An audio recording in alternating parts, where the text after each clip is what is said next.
이때의 임시정부에서는 1920년 3.1절을 국경일로 지정했으며 대한민국이 부활한 성스러운 날로 내무부 포고령으로 선포했습니다. 우리나라 근대 역사 가운데 3.1절과 8.15 해방은 우리 기독교와 밀접한 관련이 있는 국경일입니다. 3.1절이나 8.15 해방의 역사 속에는 하나님의 섭리도 들어있고 서양에서 건너오신 선교사님들의 큰 역할도 많았습니다. 그리고 기독교인들의 역할 또한 목숨을 바쳐서 지켜왔습니다. 그래서 3.1절이나 8.15 광복절이 되면 기독교에서는 경건한 행사를 통해서 큰 뜻을 새기며 그때 역사를 새롭게 조명해보는 일을 하게 됩니다. 오늘도 3.1절을 맞이하여 지난 역사를 되돌아보면서 그날에 있었던 하나님의 섭리를 되새겨보며 3.1절에 우리 기독교의 발전에 기여한 일들을 여러분에게 말씀드리려고 합니다. 우리가 기독교를 말하면 반드시 짚고 넘어가야 할 연대가 있습니다. 그것이 1885년, 1895년, 1905년, 1907년, 1919년 등이 기독교에 가장 큰 영향을 준 역사적인 해입니다. 하나님 복음 전도로 일생을 바치신 성스러운 목회자 여러분, 제일 먼저 생각할 연대는 1885년입니다. 대한민국의 기독교가 공식적으로 시작된 것은 1885년 4월 5일 부활절로 우리들은 보고 있습니다. 이날 미국에서 장로교 선교사 호로스 원더우드님과 감리교 선교사 헨리 아펜젤러 그 선교사님께서 인천 제물포항에 입국하심으로써 이 땅에 기독교 복음이 전파되기 시작합니다. 더 엄밀하게 말하면 한 해 먼저 1884년 9월 22일 북미 장로교 선교부로부터 파송받아 잠시 중국에서 활동을 하신 알렌이라는 의사 선생님이 먼저 한국에 들어와 계셨습니다. 그때까지 알렌 의사 선생님은 영국과 미국의 공사관 부속 의사로 활동을 하고 계셨는데 그러다가 우연하게 선교사에게 큰 기초를 놓을 만한 사건이 일어납니다.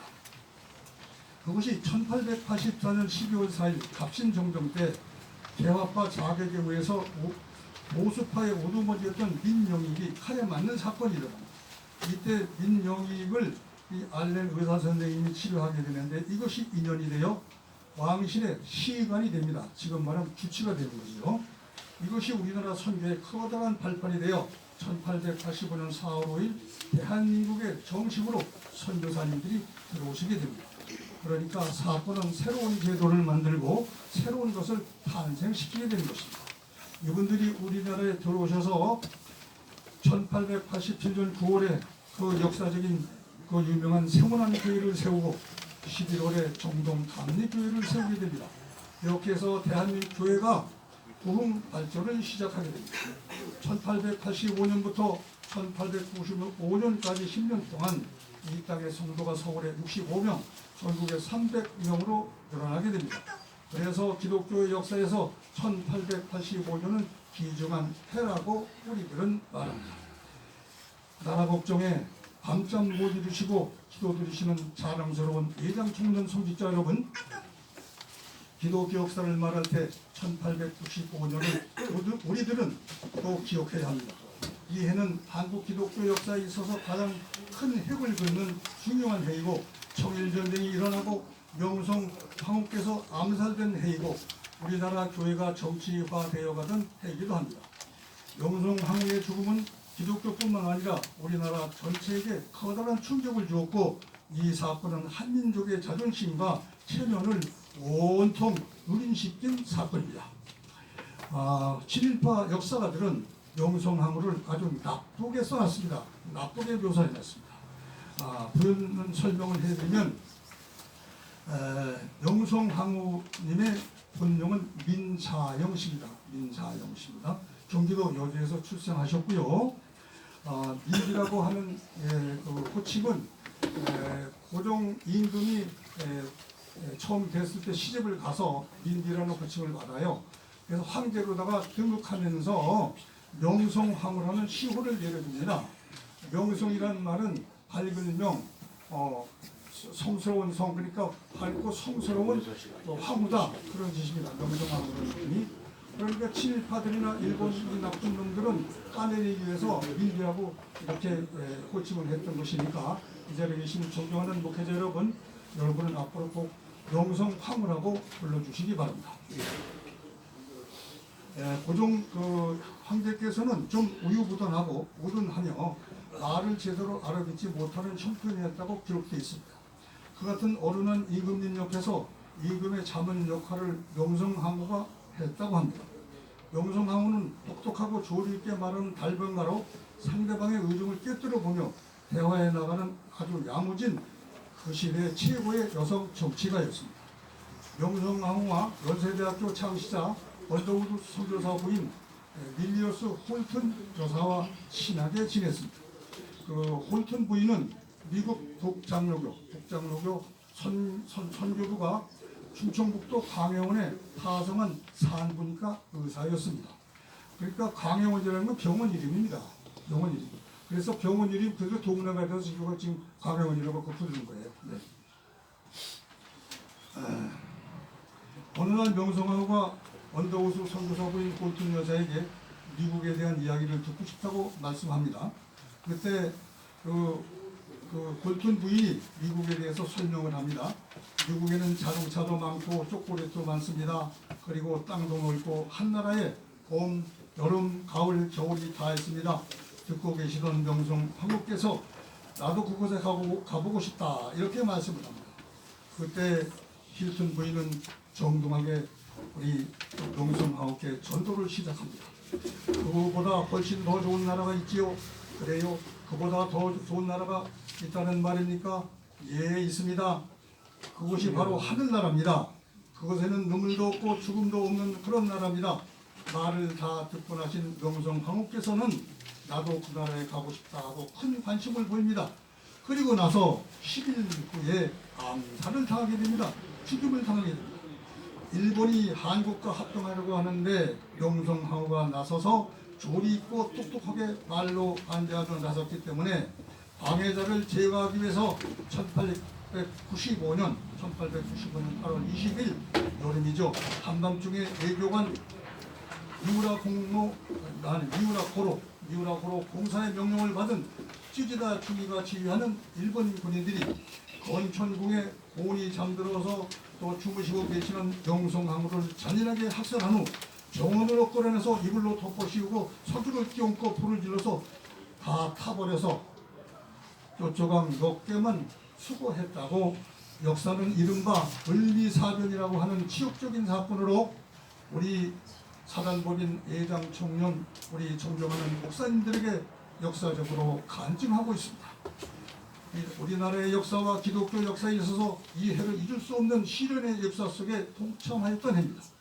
명성황후가 조금만 더 살아 계셨더라면 이 나라의 운명과 기독교의 역사로 크게 달라졌을 것이라고 생각이 됩니다.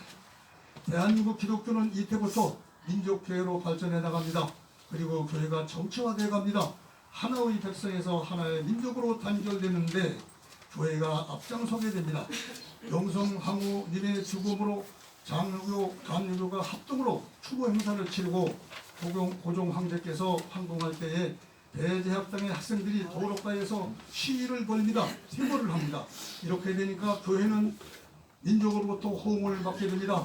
그래서 명성황후가 살해되던 1895년부터 1905년까지 10년 동안 530명이었던 성도들이 무려 26,057명으로 늘어나게 되고 성서공회에서 성경 144657권의 성경을 만들어냅니다. 특별하게 교회가 발전된 곳은 청양의 정주 지방인데 숫자가 붙은 데는 거원님이 통치해야 되는데 옛날에 도청이 없을 때니까. 그럼 정주 그러면 사람이 많은 거죠. 여주, 진주 뭐 이런 숫자 붙은 데는 거원님이 통치하던 데인데 이곳은 그때 인구가 2만이었다고 그래요. 그 시대에 2만이 인구가 많은 거죠. 근데 그곳의 대부분이 2만 명이 거의 다 성도가 되었답니다. 그 이유는 뭐냐? 청일전쟁으로 피해가 컸던 곳으로 전후 지금의 코로나 같은 악질 전염병에 많은 분들이 죽고 쓰러지고 또 희생자들이 너무 많아서 지방정부인 관공서의 공무원들까지도 손을 내기 꺼려했다고 합니다. 병 옮을까봐. 그런 것을 우리 기독교인들이 봉사하고 희생적으로 처리하므로 주민들로부터 뜨거운 사랑과 호응을 받았기 때문에 그렇게 2만 명이 전부 전도가 됐다는 사실입니다. 이 같은 상황이 1895년에 일어났던 일입니다. 우리 기독교의 근대사에서 1885년과 1895년은 잊을 수가 없는 해입니다. 노블레스 오브리지 높은 신분에는 책임이 따른다는 하나님의 말씀을 기억하시는 예장 청년 성직자 여러분, 세 번째는 1905년입니다. 이해는 교회의 비정치화의 해로 기록될 수 있는 해입니다. 교회가 단결되어 가고 민족화되어 가고 세력화 내지는 정치화되어 가니까 커다란 힘을 발휘하기 시작됩니다. 선교사들이 이 같은 현상 앞에서 기독교인들을 설득하기 시작합니다. 너무 급속히 뭉치지 말고 정치화하지 말고 세력화하지 말라는 것입니다. 왜냐? 그렇게 되면 일본으로 하여금 박해의 구실을 주게 될 뿐이며 기독교가 혹독한 순환을 받게 될 거라는 것입니다. 그래서 선교사님들이 설득에 나섰던 것이죠. 조국 선진화 대회에 복음 전도자로서 큰 업적을 남기신 예장 청년 존경하는 성직자 여러분, 네 번째는 기독교의 비정치화 운동입니다. 이 운동이 1907년에 신앙대 부흥운동으로 일어나게 되는데요. 이 신앙대 부흥운동은 기독교인들의 내적 신앙의 일대 각성을 일으키는 계기가 됩니다. 이때는 우리 민족이 최고로 깊은 좌절감에 빠져 있을 때 일제의 압력은 더욱 거세지고 그들을 상대해서 이길 힘은 없고 이래는 캄캄한 상황이고 친일파 이완용의 내각은 민족의식 만살 정책을 펴나가고 있고 더구나 고종 황제를 폐위시키려는 음모를 노골화되어 가고 있고 또 국제 무대에 나가서 독립을 호소해 보았지만 씨알이가 먹혀들지 않고 수탈은 날로 심각해지는 속수무책인 상태였습니다. 이때 일어난 국민운동 신앙대부흥운동이 바로 이 운동인데, 첫째 역적운동으로 도덕운동, 각성운동이 일어났고, 두 번째 성경운동으로 성직자 자원들이 크게 늘어났고, 세 번째 도덕운동으로 술 안 먹기 운동, 도박 안 하기 운동이 일어났고, 네 번째 새벽운동을 일으켜 열심 있는 영성운동이 일어났으며, 다섯 번째 세종회를 통하여 신앙부흥운동이 일어남으로써 대한민국의 기독교 역사의 거목이신 여러분이 존경하는 길선주 목사님, 김육두 목사님 같은 존경받는 대부흥사님들이 배출하게 됩니다. 이때 신앙 대부흥운동으로 인하여 1905년부터 1907년까지 2년 동안 성도는 200% 늘어났고 세례 교인은 194%, 학습 교인은 329%의 증가세를 나타나게 됩니다. 그러니까 교회는 박해를 받으면 더 왕성해지는 종교죠. 그래서 그 유명한 독일의 시인이며 철학자 니체께서는 이렇게 말합니다. 기독교를 이 땅에서 박멸하는 방법은 무한한 자유를 부여하는 방법밖에 없다고 농담삼아 이렇게 말을 합니다. 그래서 우리는 1905년에 교회의 비정치화의 해와 1907년의 신앙운동 대부흥운동회를 잊을 수가 없는 것이죠. 그러다가 드디어 12년 후에 이 땅에 3.1운동이 일어나게 됩니다. 선진유국 대한민국의 악랄을 책임지고 세계 복음화의 일생을 바치실 존경스러운 예장년 성직자 여러분, 다섯 번째는 1919년 3.1운동입니다. 국민들의 영적인 힘과 도덕적인 힘이 축적이 되어가면서 마침내 일본의 압박을 이기지 못하고 드디어 분개하여 일어나는 것이 1919년 3월 1일 3.1 독립 만세운동입니다. 원래 고사일을 3월 3일 날로 정했어요. 왜냐면 예수님이 33세 이제 하늘나라 하셨잖아요. 33은 하늘에 오르는 계단이거든요. 그래서 33분이 하기로 했고 3월 3일 날 했고 했는데 어떤 놈이 미고를 했어. 탈로가 난 거지. 그래서 3월 1일로 땡겨서 그 3.1절이 되어버립니다. 원래 33절 날로 하려고 했던 건데 3.1절로 땡겨서 된 것이죠. 그래서 3월 1일로 앞당겨서 독립만세를 선포하게 되었습니다. 우리 기독교 역사에 있어서 3.1운동과 신사참배 거부 운동은 우리 민족 전체에 대단한 용기를 주었습니다. 특히 신사참배 거부 운동은 우리 민족에게 저항의식과 종교적 한가의식을 심어주는 계기가 되었습니다. 이 영향은 우리나라 지성인들에게도 지대한 영향을 주게 되는데요. 백낙준 선생님 같은 분, 이분은 오늘은 기독교인이 되어야 성공할 수 있다 하고 스스로 기독교인이 될 만큼 당시 기독교 정신운동은 나라 곳곳에 큰 영향을 미치게 됩니다. 이때부터 지식인들 사이에 저항의식이 싹트기 시작하여 곳곳에 저항의식 이것이 솟구쳐 오르게 됩니다. 이때 무궁화가 나라의 꽃으로 선정되는데 기독교인들이 확실하게 이에 영향을 미칩니다. 발로 짓밟고 또 짓밟고 또 짓밟아도 다시 살아나는 꽃. 그래서 저항의식을 상징으로 그 꽃으로 무궁화를 선정하게 되었습니다. 당시 황성신문의 사장이셨고 교회 장로였던 남국옥 선생을 통해서 학생들을 수놓을 때 무궁화를 수놓으라고 제창을 하였고 이분은 언론인이면서 선생님이었습니다. 교육자로서 당시의 시를 통해서 민족 의식을 고초시켰는데 조금 이따 여러분이 보실 찬송 371장 삼천리반도 금수강산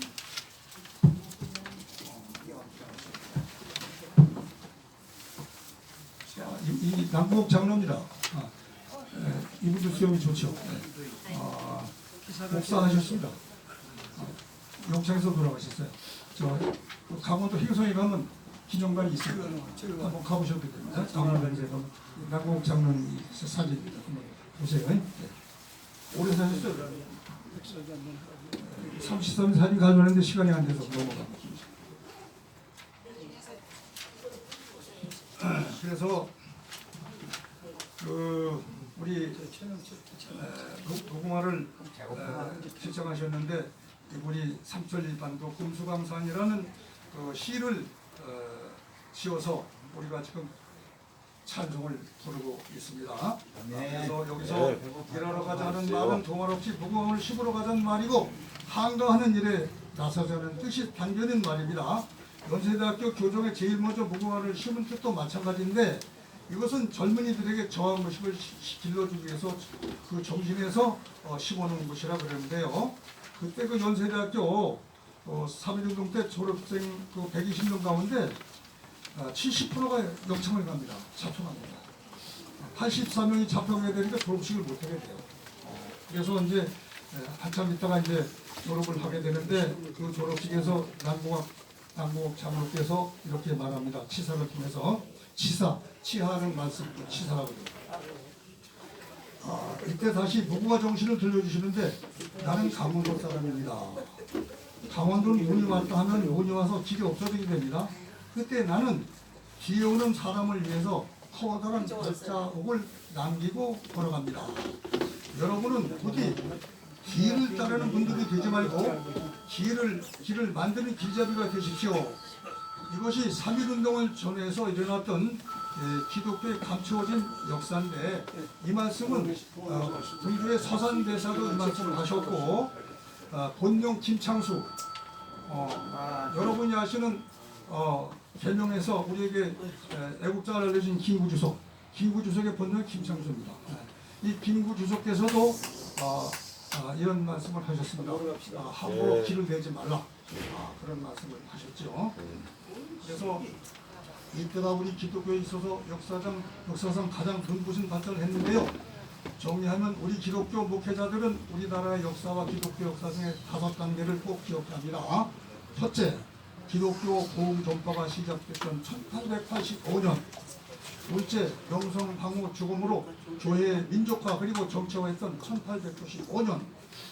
그리고 셋째, 탄압의 구실을 주지 않고 참고 인내했던 비정치화의 1905년.